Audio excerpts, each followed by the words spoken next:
you? I hope you're fine and great. आज नूर से सीखो आपके लिए लाया है कुछ इस तरह के sentences that are very easy, important and useful.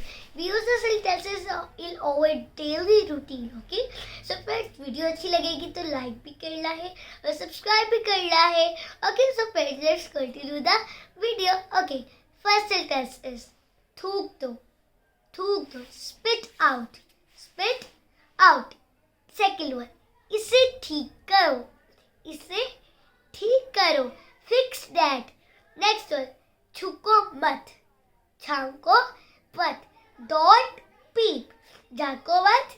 Don't peep. आपको भी. You too. आपको भी.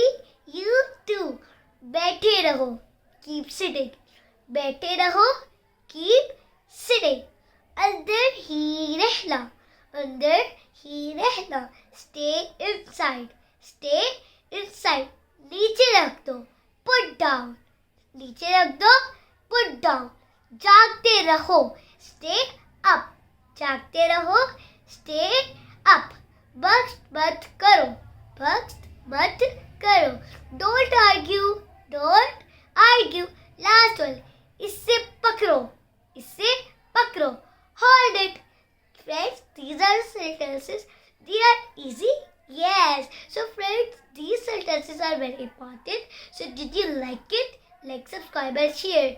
Okay. Bye bye. Let's meet till the next video. Thanks for watching.